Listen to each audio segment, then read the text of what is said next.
जैसे ही शेर पानी से निकला, लोमड़ी बोली, हुजूर, कौन था पानी में? शेर बोला, वही बूढ़ा मगरमच्छ।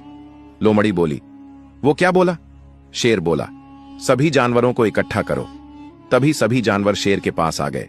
शेर बोला, जंगल में एक दानव आने वाला है, हमें सब मिलकर उसका सामना करना होगा। पहले तो सभी जानवर डर गए, फिर सब बोले, हम आपके साथ हैं।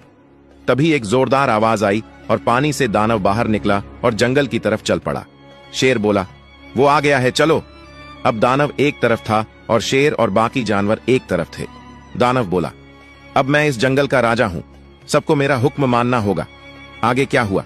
क्या शेर अपने जंगल को बचा पाएगा या दानव बनेगा नया राजा?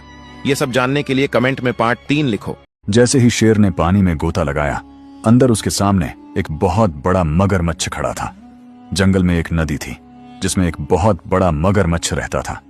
सभी जानवर वहां जाने से डरते थे। एक दिन शेर और लोमड़ी उसी नदी के पास से गुजर रहे थे।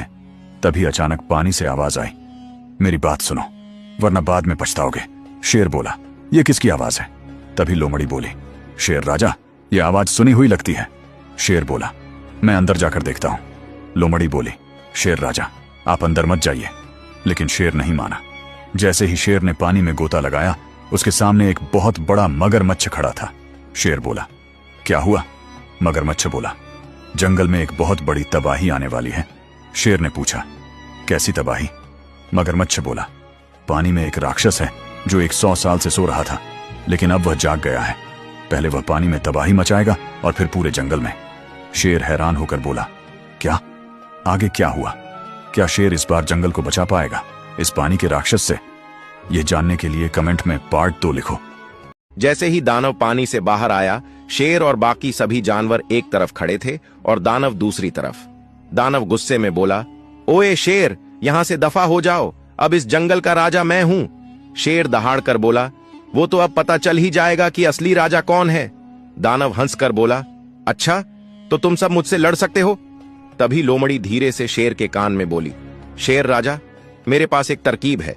शेर बोला, जल्दी बताओ। लोमड़ी जोर से बोली, ओए बंदर, मधुमक्खियों को छेड़ दो। जैसे ही बंदर ने मधुमक्खियों का छत्ता छेड़ा, सारी मधुमक्खियां सीधा दानव पर टूट पड़ीं। दानव दर्द से चिल्लाने लगा। तभी सभी जानवरों ने मिलकर उस पर हमला कर दिया। दानव कुछ भी न कर सका और डरकर वापस पानी में भाग गया। भागते हुए वह बोला, मैं वापस आऊंगा। इस तरह सभी जानवरों ने अपनी अक्लमंदी और एकता से पानी के दानव से अपनी जान बचाई। बर्फीली दांत ने जैसे ही तेंदुए को हाथ लगाया, वह जम गया। जंगल में एक दिन एक बर्फीला दांत आ गया। वह जिसे भी छूता वह तुरंत बर्फ बन जाता। दांत ने पहले एक हिरण को हाथ लगाया, वह बर्फ बन गया। फिर उसने एक भालू को भी बर्फ बना दिया।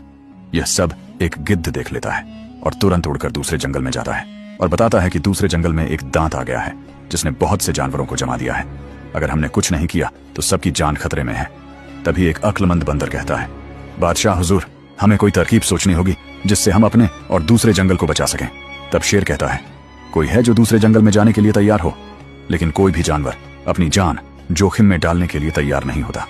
तब एक गिद्ध हिम्मत करके आगे आता है और कहता है, मैं जाऊंगा। सवाल यह है कि आखिर गिद्ध उसे मारेगा या खुद भी बर्फ बन जाएगा? भाग दो।